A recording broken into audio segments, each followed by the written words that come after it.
നമസ്കാരം. ദേവൂസ് ചാനലിൻ്റെ ജ്യോതിഷ വിഭാഗമായ പ്രദർശനത്തിലേക്ക് സ്വാഗതം. ചാനൽ ആദ്യമായി കാണുന്നവർ ദയവായി സബ്സ്ക്രൈബ് ചെയ്യുക.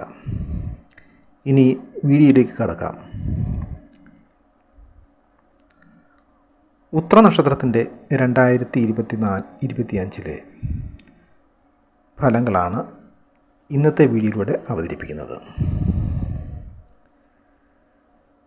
ചിങ്ങം, കന്നി കൂറുകളിലായാണ് ഉത്തരനക്ഷത്രം കാണപ്പെടുന്നത്. ഈ നക്ഷത്രത്തിൻ്റെ ആദ്യ കാൽഭാഗം ചിങ്ങം രാശിയിലും ബാക്കി മുക്കാൽ ഭാഗം കന്നി രാശിയിലുമായാണ് കാണപ്പെടുന്നത്. നല്ല ഭാഗ്യശാലികളായ ഉത്തരനാളുകാർ ശുഭാപ്തി വിശ്വാസം കൂടുതലുള്ളവരും വിശാല മനസ്കരും ധനപരമായും വിദ്യാഭ്യാസപരമായും ഉന്നതിയിലെത്തുന്നവരുമാണ്. ഇഷ്ടമില്ലാത്ത ചുറ്റുപാടുകളിൽ നിന്നും അകന്നു നിൽക്കുന്ന ഇവർ മാതാവിനോടും സന്താനങ്ങളോടും കൂടുതൽ അടുപ്പം കാണിക്കുന്നവരും ക്ഷിപ്രകോപികളെങ്കിലും ശുദ്ധഹൃദയരുമായിരിക്കും. സ്വതേ മൃദുല പ്രകൃതക്കാരായ കന്നിക്കൂറുകാർ സാമ്പത്തിക കാര്യങ്ങളിൽ കണിശത പുലർത്തുന്നവരാണ്. ബുധൻ്റെ രാശിയായതിനാൽ ഈ കൂറുകാർ നല്ല മധുരഭാഷികളും സമർത്ഥമായി സംസാരിക്കുന്നവരും സ്ത്രീ സഹജമായ സ്വഭാവമുള്ളവരും സംഗീതാദി കലകളിൽ താല്പര്യമുള്ളവരും അല്ലെങ്കിൽ പ്രാവീണ്യമുള്ളവരും തെളിഞ്ഞതും തീഷ്ണവുമായ ബുദ്ധിയുള്ളവരുമായിരിക്കും. ചിങ്ങക്കൂറുകാർ ആത്മീയത കൂടിയവരും നീതിനിഷ്ഠകൾക്ക് വേണ്ടി നിലകൊള്ളുന്നവരും ആയിരിക്കും. തികഞ്ഞ അഭിമാനികളായ ഉത്തരനാളുകാർ ഏറ്റെടുക്കുന്ന കാര്യങ്ങളൊക്കെ അങ്ങേയറ്റം ഉത്തരവാദിത്തോടെ നിറവേറ്റുന്നവരും സ്വതന്ത്ര ജീവിതം ഇഷ്ടപ്പെടുന്നവരുമാണ്. ഇനി 2025 ഉത്തരനാളിൻ്റെ ഫലങ്ങൾ നോക്കാം. ചിങ്ങക്കൂറിൽപ്പെടുന്ന ഉത്തരനാളുകാർക്ക് വർഷാരംഭത്തിൽ ശനി 7-ലും വ്യാഴം 10-ലും സഞ്ചരിക്കുന്നു. കൂടാതെ രാഹു 8-ലും കേതു 2-ലുമാണ് ഇവർക്ക്. ശനി കണ്ടക ഭാവത്തിലാണ് എങ്കിലും സ്വക്ഷേത്രമായ കുംഭം രാശി നിൽക്കുന്നതിനാൽ ദോഷഫലങ്ങൾ കുറവായിരിക്കും. വർഷത്തിൻ്റെ മധ്യത്തിന് ശേഷം ശനി അഷ്ടമഭാവത്തിലേക്കാണ് മാറുന്നത്. പലവിധത്തിലുമുള്ള രോഗങ്ങളും ഇവരെ അലട്ടുന്നതാണ്. തൊഴിൽ മേഖലയിൽ കഠിനമായ വെല്ലുവിളികളും മത്സരങ്ങൾ നേരിടേണ്ടതായി വരും. ഏറ്റെടുക്കുന്ന പല കാര്യങ്ങളും ചെയ്തു തീർക്കുവാൻ അധികമായ സമയം വേണ്ടിവരും. അതുകൊണ്ട് തന്നെ പല വലിയ പ്രോജക്റ്റുകളും ഉപേക്ഷിക്കേണ്ടതായ സാഹചര്യം ഉണ്ടാകും. മെയ് മാസത്തിന് ശേഷം വ്യാഴം 11-ാം ഭാവത്തിലേക്ക് വരുന്നത് കൂടുതൽ ഗുണങ്ങളെ പ്രദാനം ചെയ്യും.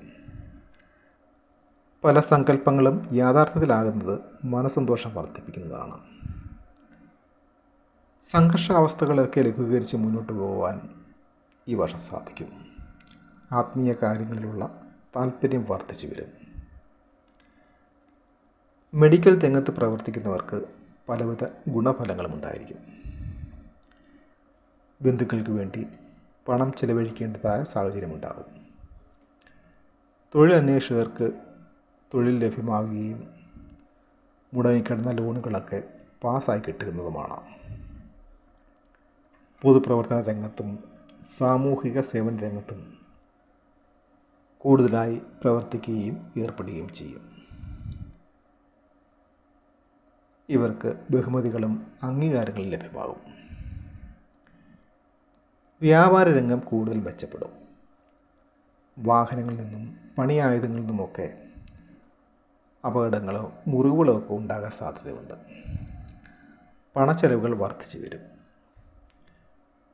പലപ്പോഴും മനോവിഷമമുണ്ടാക്കുന്ന പല സാഹചര്യങ്ങളിലൂടെയും കടന്നു പോകേണ്ടി വരും. മറ്റുള്ളവരെ സഹായിക്കുന്നതിന് വേണ്ടി ജാമ്യം നിൽക്കുക, പണം കടം നൽകുക, മധ്യസ്ഥത വഹിക്കുക എന്നിവയൊക്കെ പലപ്പോഴും വിപരീത ഫലങ്ങളായിരിക്കും നൽകുക. എന്നതിനാൽ തന്നെ അത്തരം കാര്യങ്ങളിലൊക്കെ കൂടുതലായി ഏർപ്പെടാതിരിക്കുന്നതായിരിക്കും നല്ലത്. ഈ വർഷം സന്താന ഭാഗ്യമുണ്ടായേക്കാം. ഭാര്യ ഭർത്താക്കന്മാർ തമ്മിലുള്ള അഭിപ്രായ ഭിന്നതകൾ വർദ്ധിക്കുന്നതിനാൽ കുടുംബജീവിതത്തിൽ കൂടുതൽ ശ്രദ്ധ ചെലുത്തേണ്ടി വരും. അനാവശ്യമായ സംസാരങ്ങളൊക്കെ കഴിവതും ഒഴിവാക്കാൻ ശ്രദ്ധിക്കുക.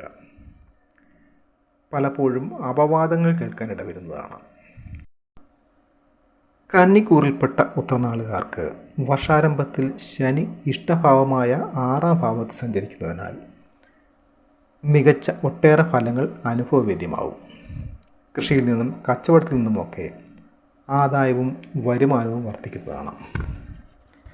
വിദ്യാർത്ഥികൾക്കും തൊഴിലന്വേഷകർക്കും മികച്ച സമയമാണിത്. ഗൃഹോപകരണങ്ങളും മറ്റും മാറ്റി പുതിയ വാങ്ങുന്നതാണ്. കുടുംബജീവിതത്തിൽ സന്തോഷവും കുടുംബത്തിൽ സമാധാന അന്തരീക്ഷവും നിലനിൽക്കും. എന്നാൽ മാർച്ച് മാസത്തിന് ശേഷം ശനി ഇവർക്ക് 7-ാം ഭാവത്തിലേക്കാണ് വരുന്നത്.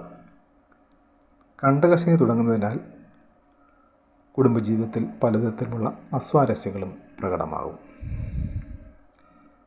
കൂട്ടുകച്ചവടത്തിൽ നിന്നും പിന്മാറി സ്വന്തമായി ബിസിനസ് തുടങ്ങാൻ നിർബന്ധിതനാകും. വാഹനം മാറ്റി വാങ്ങുകയോ പുതിയത് സ്വന്തമാക്കുകയോ ചെയ്യും. ഉത്രനാളുകാർ ചൊവ്വ, ബുധൻ, വ്യാഴം എന്നീ ഗ്രഹങ്ങളുടെ ദശാകാലങ്ങളിൽ ദോഷപരിഹാര കർമ്മങ്ങൾ അനുഷ്ഠിക്കേണ്ടതാണ്.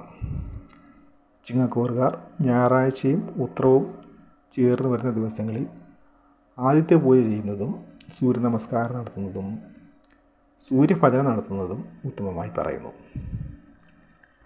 കന്നിരാശിയിൽപ്പെടുന്ന ഉത്രനാളുകാർ ബുധപ്രീതികരങ്ങളായ കർമ്മങ്ങൾ അനുഷ്ഠിക്കുകയും ശ്രീകൃഷ്ണ ഭജനം നടത്തുകയും ചെയ്യുന്നത് ശ്രേയസ്കരമായി പറയുന്നുണ്ട്. കൂടാതെ ശിവഭജനം, ശിവക്ഷേത്ര ദർശനം ഇവയും ഉത്തര നക്ഷത്ര ജാതർക്ക് ഫലം ചെയ്യുന്നതാണ്. ചുവപ്പ്, പച്ച, കാവി നിറങ്ങൾ ഇവർക്ക് അനുകൂലമായി പറയപ്പെടുന്നു.